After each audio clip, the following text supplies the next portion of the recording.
तो सबसे बड़ी बात जो ध्यान रखनी है वो क्या है कि हमको जब हम पत्र लेखन का यानी पेपर नंबर 6 का जब भी बुक रेफर करेंगे ना, तो उसमें देख लेंगे कि पत्र लेखन यूपी के हिसाब से दिया है कि बिहार के हिसाब से दिया है। क्योंकि यूपी बिहार का जो फॉर्मेट है उसमें सारा चीज़ एक साइड में दिया है, एमपी में अलग अलग दिया है, ऊपर अलग, इधर जहाँ हस्ताक्षर करते हैं वो अलग है। तो उसके लिए एक जो बेसिक मैं आइडिया दे देता हूँ कि पत्र लेखन का जो है 2 तरह के पत्र हैं, एक फॉर्मल एक इनफॉर्मल। फॉर्मल का मतलब क्या है, जिसमें फॉर्मेलिटी अदा करनी पड़ी, मतलब औपचारिक। फॉर्मल का मतलब होता है 2 ही तरह का लेटर है, फॉर्मल और इनफॉर्मल, औपचारिक पत्र और अनौपचारिक पत्र। जैसे मान लो आप किसी अधिकारी को पत्र लिख रहे हो, तो उसमें क्या होगा, या आपका मोबाइल गुम गया है, आप थाने में गए, तो जो लेटर लिखना होगा उसकी जो लैंग्वेज होगी, उसकी जो शैली होगी, भाषा शैली, वो अलग होगी। जब आप अपने फ्रेंड को, मित्र को पत्र लिखेंगे तो उसकी शैली अलग होगी।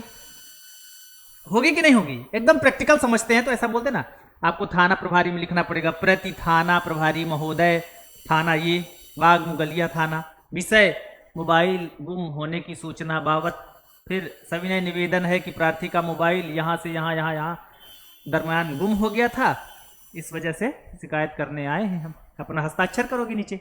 ये फॉर्मल लेटर हो गया। इनफॉर्मल लेटर, फादर को, पिता को पत्र। अब तो आदमी पिता को पत्र नहीं लिखता, क्योंकि पहले मोबाइल नहीं चलता था इतना, तो पिता को पत्र पैसा मंगवाने के लिए मनी ऑर्डर चलता था मान लो, तो पिता को पत्र लिखता था, तो उसकी शैली पूजनीय पिताजी। आप थाना प्रभारी को थोड़ी लिखने जाओगे कि पूजनीय थाना प्रभारी महोदय, नहीं लिख सकते। पूजनीय केवल 3 ही होते हैं, कौन? माता, पिता और गुरु। माता, पिता और गुरु, इनके अलावा पूजनीय कोई नहीं है। पूजनीय हालांकि नहीं बोला जाना चाहिए, पूजनीय बोलना चाहिए, बाकी सब आदरणीय है। पूजनीय पूजन के योग्य नहीं है, 3 है बस, तो किसी का आपको पूजा करने की जरूरत नहीं है।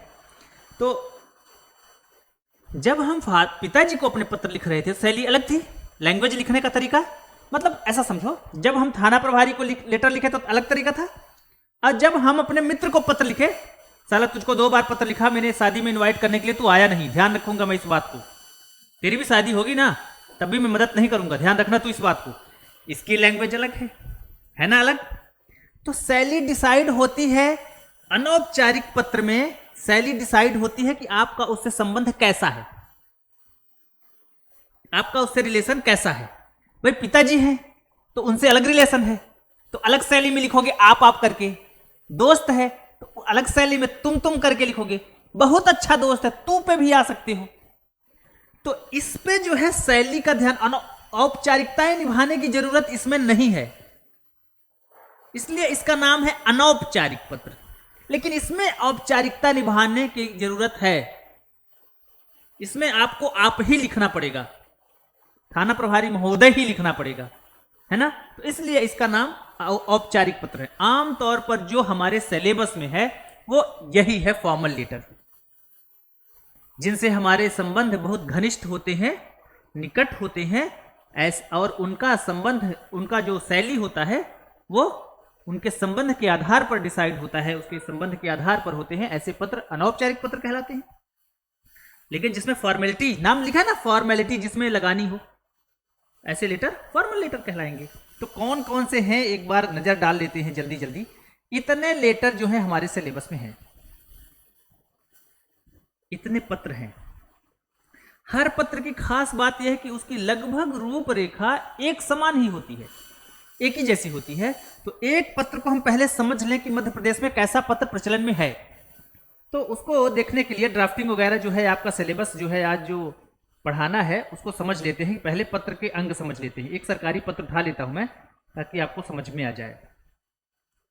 ये एक पत्र है, ठीक, ये इस तरह का पूरा रहता है, आपको भी ऐसा ही लिखना है।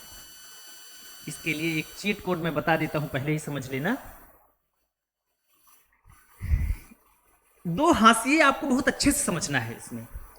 ये जो क्रमांक का क है ना, प्रति का प्र है, विषय का वी है, संदर्भ का स है। ये दोनों बिल्कुल हूबहू 1 सेंटीमीटर भी इधर उधर नहीं होंगे। सेंटीमीटर तो बहुत ज्यादा बोल दिया मैंने, जरा सा भी इधर से उधर नहीं, एकदम कॉपी पे ऐसा लगे कि आपने नक्काशी कर दी है। और उसके बाद जो ये वाला ई स म ई ये एक लाइन में एक सीध में होंगी। ये ध्यान रखना है, यही फॉर्मेटिंग का ही तो नंबर मिलने वाला है आपको। ठीक, ध्यान रखिएगा, जब भी कोरे कागज पे प्रैक्टिस करना है तो इस बात को चीट कोड के रूप में जरूर तैयार रखिएगा कि हमको ये 4 चीजें एक सीध में रखना है और ये 4 चीजें एक सीध में रखना है। ये ऐसा कोई मेरा बनाया हुआ नियम नहीं है, सामने पत्र है। ठीक, तो हाशिया ध्यान रखेंगे। किसी भी पत्र की, कोई भी पत्र लिखने को आए, जो सबसे ऊपर लिखा जाता है, मतलब जहां से वो पत्र बन रहा है, जिस ऑफिस से वो लेटर लिखा जा रहा है ना, उस ऑफिस का एड्रेस होता है। ठीक, सबसे ऊपर क्या लिखोगे? जहां से भी वो पत्र निकल रहा है वहीं का एड्रेस लिखा जाएगा। मतलब अगर मैं पत्र लिखूं यहां बैठ के तो कैसे लिखूंगा? सबसे ऊपर क्या लिखा जाएगा? लिखा है ना, कैसे लिखूं? तो यहां बैठ के लिख रहा हूं तो इसलिए रावल्स एकेडमी। तो अब क्लियर है एकदम दिमाग में कि पत्र के सबसे ऊपर और बीच वाले हिस्से पे क्या लिखा जाएगा? जहां से वो पत्र निकल रहा है। इस बात को बोला जाता है प्रेषक। ये हमेशा सबसे ऊपर और बीच में, सेंटर में लिखना है, क्योंकि आपसे क्वेश्चन पूछेगा कि आप स्वयं को कुल सचिव मानते हुए, देवी अहिल्याबाई यूनिवर्सिटी का कुल सचिव मानते हुए एक अधिसूचना का पत्र निकालिए। तो उसने बता दिया कि आप कहां से निकल रहे हो, ऊपर क्या एड्रेस आएगा? देवी अहिल्याबाई कॉलेज इंदौर, यूनिवर्सिटी इंदौर, विश्वविद्यालय इंदौर, महाविद्यालय सागर, जो भी उसका एड्रेस रहेगा, बन जाएगा। तो अच्छा, ऐसा करते क्यों है? सबसे ऊपर ऐसा क्यों लिखा? इसलिए लिखा, समझिएगा। जैसे मान लीजिए ये पत्र छपेगा तो कहीं जाएगा ना, कोई आदमी लेके जाएगा।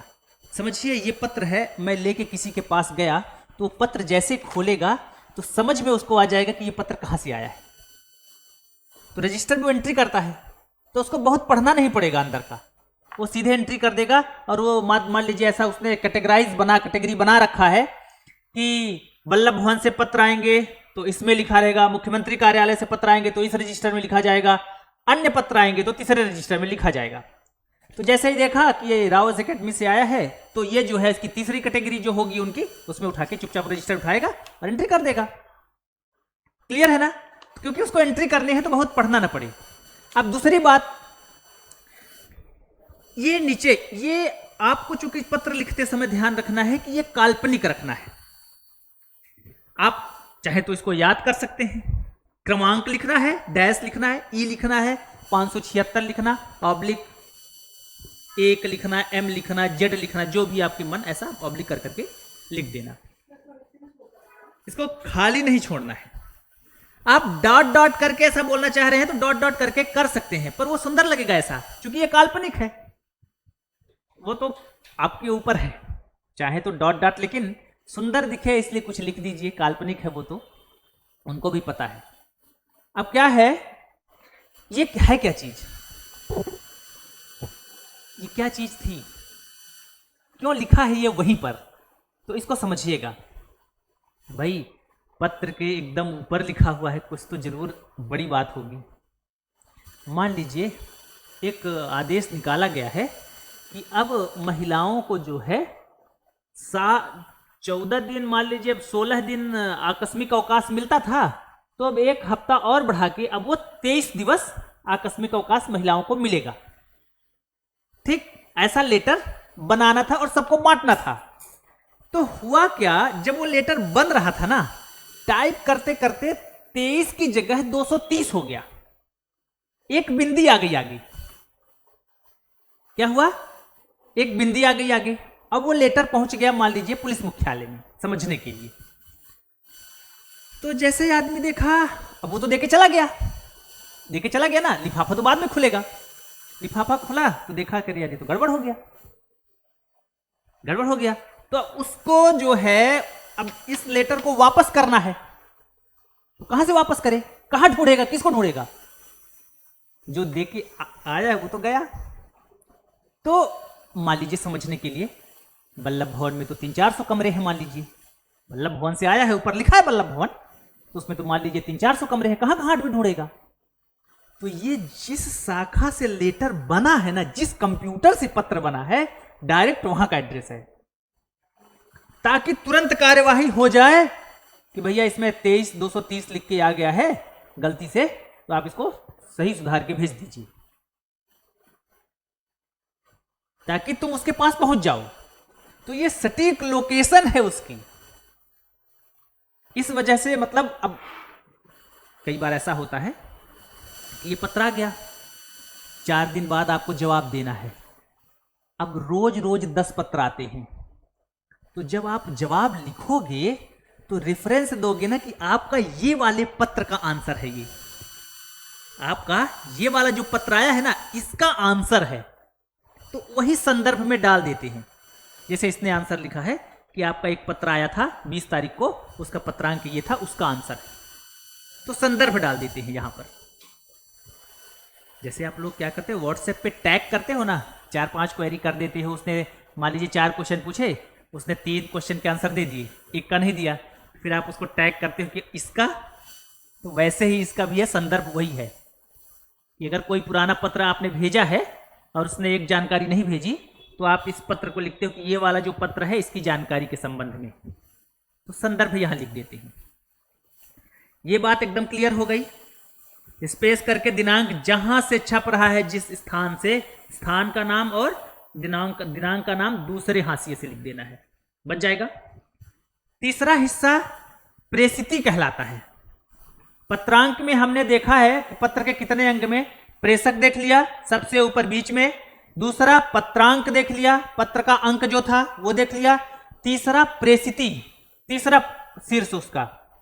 प्रेषिति का मतलब आप जब भी पत्र लिखते हो तो किसी न किसी को संबोधित करके लिखते हो, जिसको संबोधित करके लिखते हो उसको प्रेषिति कहा जाता है। ठीक, पिताजी को लिखा तो पिताजी प्रेषिति, मतलब किसी को तो लिखोगे पत्र ना कि इस आदमी को लिख रहा हूं, तो वो कहलाएगा क्या, प्रेषिति। प्रेषिति हमेशा कहां लिखा जाएगा, तीसरे नंबर पर प्रेषिति। ये प्रति लिख के एक स्पेस देके एकदम बराबर से इसी हाशिए में लिख देना, जिसको भी आप पत्र लिख रहे हो।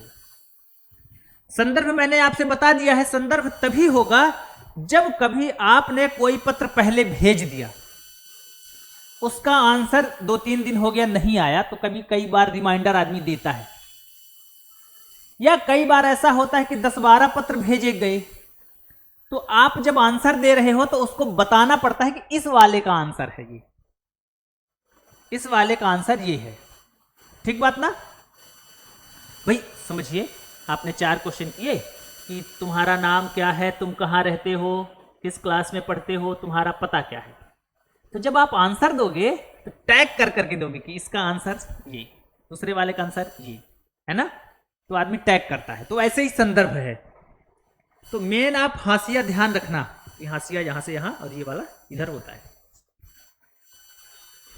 फिर आता है इस भाग को कहा जाता है, ऊपर के जो 4 सेक्शन थे ना, उसको कहा जाता है शीर्ष भाग, हेड। इसको कहा जाता है बॉडी, मूल भाग। पत्र का मूल भाग है जहां आपको विवरण लिखना है। जो भी मुद्दा होगा, अब ये पत्र आपने ऐसा लिखा है, ध्यान रखना है कि पत्र लिखते समय अखिल जैसे लिखा है तो इसकी शुरुआत यहां से नहीं करना है। पहली लाइन इसी से शुरू होगी और अगली लाइन जो होगी वो यहां से शुरू होगी। पॉइंट पकड़ रहे हैं आप जो मैं बोलना चाह रहा हूं ना? ध्यान रखिएगा इस बात का। आमतौर पर 2-3 पैराग्राफ में उसको खत्म कर दीजिएगा, एक पैराग्राफ में 5-6 लाइन रखना है। फिर डिपेंड करता है कि मैटर कितना बड़ा है। जो भी अटैचमेंट है, इसका ध्यान रखना है कि अटैचमेंट का जो संलग्नक है, अटैचमेंट है, वो इस लाइन से शुरू होगा, इस लाइन पे। ये थोड़ा सा इधर बना दिया गया है, इस वाले पे होगा। ये जो अखिल लिखा है ना, इस वाले पे होगा। और इसने डार्क करके रखा है क्योंकि इससे ये मिक्स ना हो जाए, इस वजह से पता चले आदमी इस पे ध्यान नहीं दे। मान लीजिए कोई आपके घर में चोरी वोरी हो रही है, कोई किसी ने लड़ाई झगड़ा किया है, उसका फुटेज है, वीडियोग्राफी आपने की है, बना रखा है वीडियो, सीसीटीवी का वीडियो है, तो आप पेन ड्राइव में जब शिकायत करेंगे तो एक पेन ड्राइव में या सीडी अटैच करके देते हैं ना, इस पेन ड्राइव में सीसीटीवी है चोरी का, होता है ना कई बार। कि आपको पेन ड्राइव देना है, नहीं देना है पेन ड्राइव, अगर मान लीजिए कुछ ऐसा डॉक्यूमेंट ही है आपके पास, बिजली का बिल, आधार कार्ड, तो संलग्न अटैचमेंट करता है आदमी ना, तो अटैच जो कर रहा है, अटैचमेंट जो कर रहा है, उसी को हिंदी में संलग्नक बोलते हैं। तो संलग्नक की लोकेशन आपको अच्छे से समझ में आनी चाहिए कि संलग्नक हमको कहाँ लिखना है, ठीक ना। पैराग्राफ से बाहर नहीं लेके चले जाइएगा, ठीक। अगर ये अगर इस हाशिए से नीचे लिखना चाह रहे हैं, यहाँ पे इस तरह, यहाँ पे, तो यहाँ भी लिख दीजिए संलग्नक, कोई दिक्कत नहीं है। थोड़ा सा कोशिश कीजिए, थोड़ा सा एक स्पेस मार के इधर कर दीजिए, सुंदर दिखेगा और अलग दिखेगा वो, इस वजह से बस। इसका कोई ऐसा पक्का पक्का प्लेस नहीं है। आमतौर पे आदमी क्या करता है, एक स्पेस मार देता है ताकि ये अलग, इससे अलग दिखे। इसने बोल्ड कर दिया है क्योंकि पेज में स्पेस कम था, इसलिए इसने लिखा नीचे, लेकिन बोल्ड कर दिया ताकि आदमी को दिखने लगे, डार्क कर दिया उसको। अब यहां समझिएगा, ये बहुत इंपॉर्टेंट बात है कि जब सीक्वेंस होता है, इसको स्वनिर्देश कहते हैं इस बात को। और पत्र के इधर लिखा हुआ है, इस साइड में लिखते हैं, इसको दिख रहा है किधर। तो स्वनिर्देश में 4 चीजों का सीक्वेंस है। सबसे पहले आपका नाम, कई बार नाम नहीं भी लिखा जाता है, ठीक, जब आवश्यकता ना हो तो नहीं भी लिखा जाता। तो नाम लिखा, नाम के बाद आप पैदा हुए तो सबसे पहले आपका नाम हुआ, फिर उसके बाद आपने एग्जाम दिया, परीक्षा दी एमपीपीएससी की। एमपीपीएससी का पेपर देने के बाद आपको पद मिलता है कि डीएसपी में सेलेक्ट हुआ है। सबसे पहले नाम, फिर पद का नाम। तो नाम देखो, नाम अर्चना सोलंकी, पद का नाम उप सचिव, ठीक। पद का नाम पहले मिलता है ना, पीएससी दोगे तो सिलेक्शन जब होगा तो क्या मिलेगा आपको, डिप्टी कलेक्टर मिला है या डीएसपी मिला है, पद का नाम। उसके ठीक बाद आपको क्या मिलेगा, क्या मिलेगा, पद के नाम के बाद जो नीचे लिखा रहता है, जो जहां सिलेक्शन हुआ है आपका, उस कार्यालय, डीएसपी कहां डीएसपी, तो सर बालाघाट, बुरहानपुर, वो सबसे बाद में मिलेगा। सबसे लास्ट में जो है पोस्ट आपका एलोकेट होगा। तो सबसे पहले नाम, फिर पद का नाम और फिर विभाग का नाम। इन तीनों के ऊपर चौथा जो सीक्वेंस है, सबसे ऊपर सिग्नेचर, साइन। लेकिन आपको साइन नहीं लिखना है, सिर्फ हस्ता बिंदी करके छोड़ देना है, हस्ता और बिंदी लगा के डैश कर देना है बस। वहां आपको सिग्नेचर नहीं करना है पेपर देते समय। तो सबसे पहले क्या लिखना है, मन में समझिए, सबसे पहले सिग्नेचर, तो लिखना है हस्ता, जीरो और डैश, एक। हस्ताक्षर आप पूरा लिख सकते हैं, पूरा लिख दीजिए, हस्ताक्षर पूरा लिख दीजिए, पर कोशिश कीजिए कि हस्ता जीरो करके लिखेंगे तो वो ये समझ में आ जाएगा कि इसने जो है पत्र देखा है। जैसे हम लोग पत्र बनाते हैं ना, तो क्या लिख देते हैं, हस्ता बस करके लिख देते हैं, तो समझ जाएगा कि ये आदमी पत्र कहीं ना कहीं देखा हुआ है। हस्ताक्षर पूरा नहीं लिखते हैं। दूसरी बात, जो स्वनिर्देश का सीक्वेंस है, नाम, पद नाम, विभाग का नाम, ये सीक्वेंस मत भूल जाना। पता चले कि ये एक ऊपर एक नीचे हो गया तो पूरा खेल गड़बड़ा जाएगा। अब एक बात बताइए, इधर दोबारा से क्रमांक आ गया, ऊपर लिखा था ये क्रमांक, यहां पर लिखा था ना, सेम, ये सेम लाइन यहां क्यों लिखी है, वही सेम लाइन है। हाँ, नहीं वो तो ठीक बात, अगर हम नहीं लिखते, ये लाइन नहीं लिखते,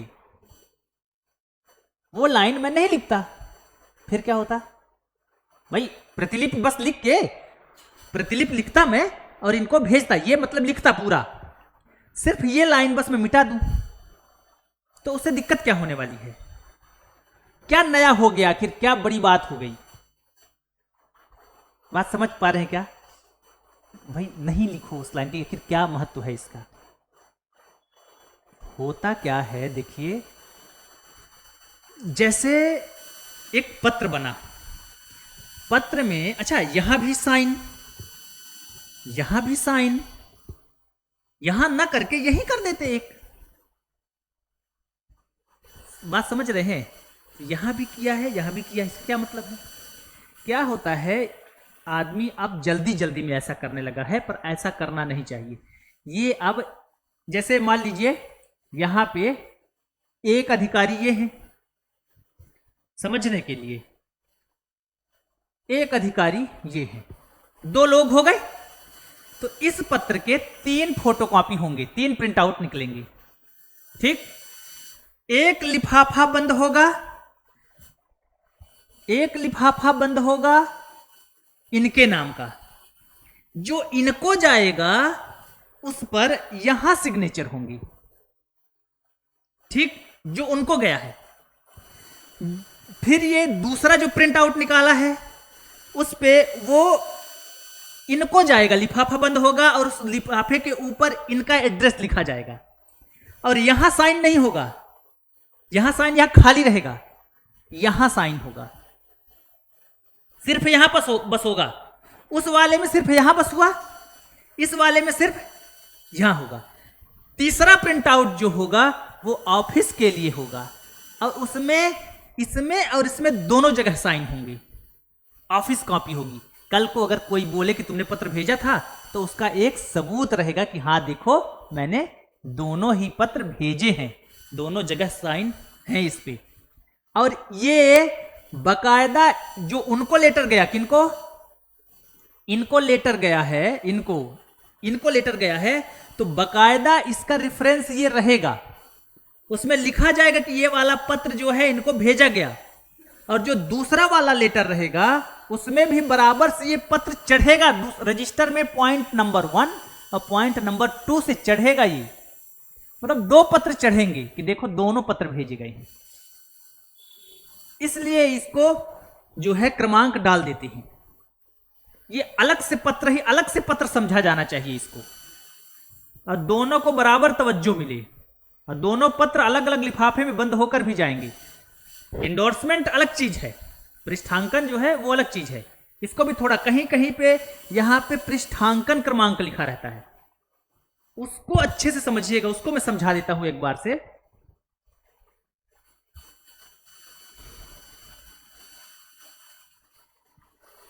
तुमको बुलाइएगा जरा।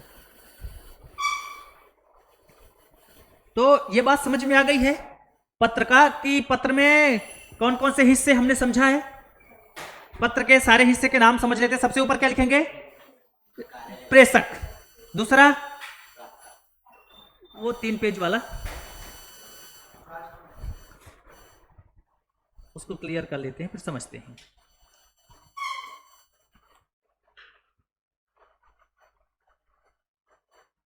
पृष्ठांकन को थोड़ा समझ लेते हैं। एक पत्र मैं लेके आया हूं ताकि आपको आराम से समझ में आ जाए।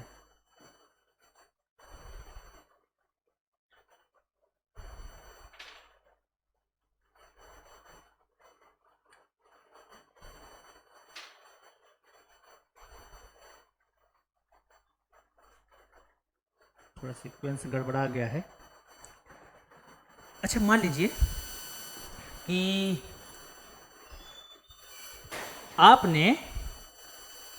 आपका एक कोई खास दोस्त है, पक्का दोस्त है, आपने उसके लड़के को सिगरेट पीते देख लिया है, सिगरेट और शराब पीते देख लिया है, तो वो कौन है, दोस्त का लड़का है। तो क्या आप उसको जाके चांटा मार सकते हैं? कौन मारेगा? उसके पिताजी। आप उसको चांटा नहीं मार सकते, तो क्या करोगे, आप जो है दोस्त को बताओगे, फिर दोस्त एक्शन लेगा, है ना, यही होगा ना। बस ऐसा ही होता है। जैसे मान लीजिए कि पुलिस विभाग में कोई भर्ती निकालनी है, तो पदों की जानकारी मांगेंगे, ठीक है।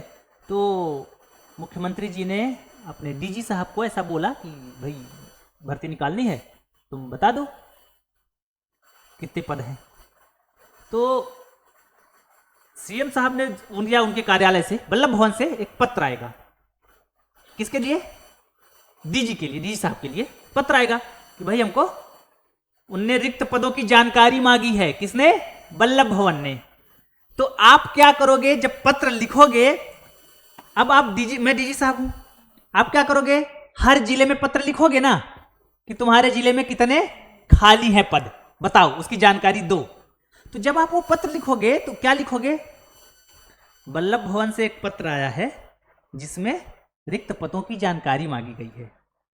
इसके तारतम्य में, उस पत्र के तारतम्य में हमको जवाब बनाकर दो। मैं पत्र जो है, जो आया है वल्लभ भवन से, वो मैं पत्र भी तुमको दे रहा हूं। ठीक? तो अब क्या हुआ? वो जो पत्र आया किसके लिए? डीजी सर के लिए।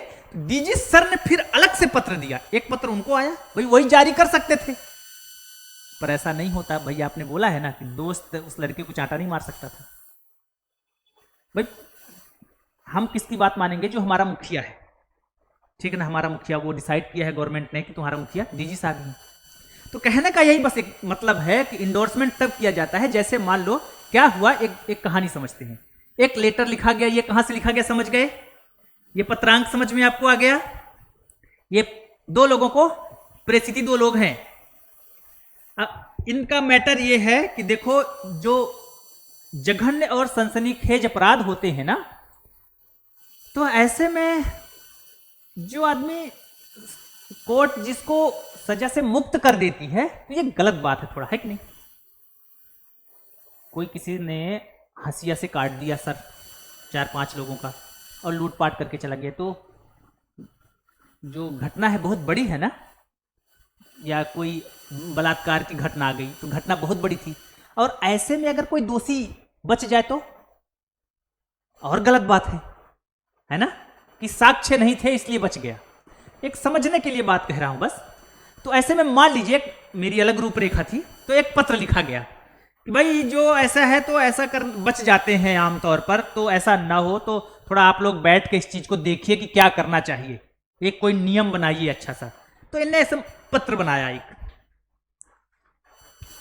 इनने किसको लिखा? इनको, और इनको टिक मरा है इसमें। इनको सूचना के लिए भी गई, दोनों को काम करने के लिए कहा गया है, पर चूंकि मुद्दा इनसे संबंधित था, जो डीपीओ या एडीपीओ थे, यानी जो वकील लोग थे, उनसे संबंधित ज्यादा है, तो इस पे जो जवाब होगा ये यही देंगे जिनसे मुद्दा ज्यादा संबंधित रहेगा। तो ये एक पत्र लिखा। अब किसको लिखा है? संचालक लोक अभियोजन को पत्र लिखा गया है कि ये मुद्दे पर थोड़ा स्क्रूटनी कराइए आप। तो अब क्या होगा? अब देखिए, ये पत्र जो आया, कहां गया? अच्छा ऊपर है, ठीक। ये पत्र का नीचे वाला हिस्सा ऊपर लगा हुआ है, ऊपर देखेंगे। ये पत्र आया, ये किसने भेजा है पत्र? इन्होंने भेजा है, इन्होंने वो पत्र भेजा है, ठीक है। अब इनने जो पत्र भेजा है, किसको? संचालक को जो पत्र लिखा है, तो संचालक अब किसी तीसरे को पत्र लिखेंगे, यार देखो ऐसा ऐसा हो रहा है। सारे वकीलों को पत्र लिखेंगे ना, यार ऐसा ऐसा हो रहा है, सही करना है उसको। तो अब देखिए,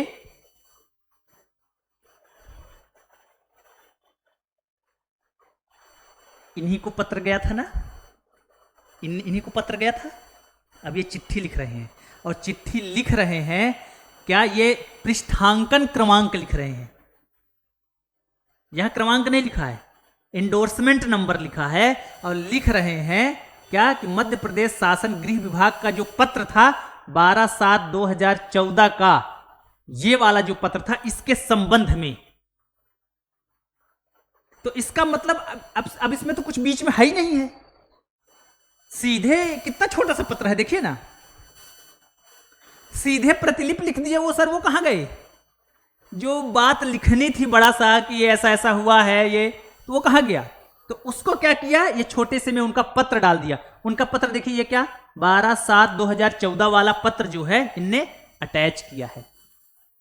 तो ये देखिए, क्या जो उनका पत्र था, क्या ये यही पत्र था?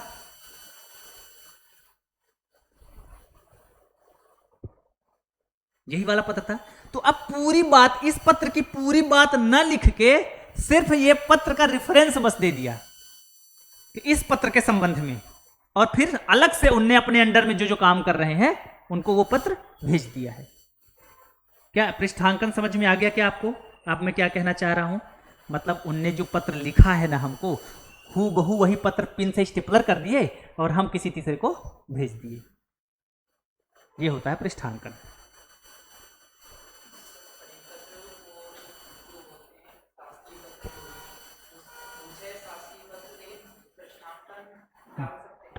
नहीं, पृष्ठांकन तब डाल सकते हैं जब आपको कोई किसी ने कुछ आदेशित करने को बोला हो और आप अपने नीचे किसी को आदेश करने जा रहे हैं, तो हूबहू वही पत्र का हवाला देते हुए आप लिखेंगे कि मुझको इनने बोला है। पृष्ठांकन उसका होता है, ठीक बात। और नहीं है तो सिर्फ क्रमांक लिखिए। जैसे इनने जो किया था, इनने पृष्ठांकन नहीं लिखा है, ये फ्रेश लेटर लिख रहे हैं ना, नया पत्र था इनका, देखिए तो सिर्फ क्या लिखा था, क्रमांक। और जब ये लेटर का मैटर फिर से कोई दूसरा लिखेगा तब वो लिख रहा है क्या, पृष्ठांकन क्रमांक। मतलब पृष्ठ पर अंकित है जो, मतलब पिछले पेज पर जो कोई स्टेपलर लगा है, तो मतलब ये है। समझिए, सर ने बोला कि जो पीएससी की क्लासेस हैं वो दोपहर 12 बजे से लगेंगी, 12 से 3 बजे तक। सर ने बोला, उनने मैडम को बोला कि आप जो है 12 से 3 क्लास में लगवाइए। अब मैम जो है उसी बात को हम सबको बोलेंगे कि देखिए सर का कहना है कि 12 से 3 क्लास लगेगी, तो मैम जो है वो सर का इंडोर्समेंट करा रही हैं आसान भाषा में, ठीक। मतलब सर ने हमको डायरेक्ट नहीं बोला, सर ने उनको बोला जो व्यवस्थापक है, जिसको व्यवस्था करनी है, और व्यवस्थापक ने फिर सबको बोला, तो वो हो गया इंडोर्समेंट, ठीक। अगर हाँ लिखा पढ़ी में देखिए सर ये जो है चैट सर ने भेजा है, ये इंडोर्समेंट हो गया कि सर ने भेजा फिर हमने सबको बोला। क्लियर है? कोई और बात, कोई और डाउट? ठीक, थैंक यू।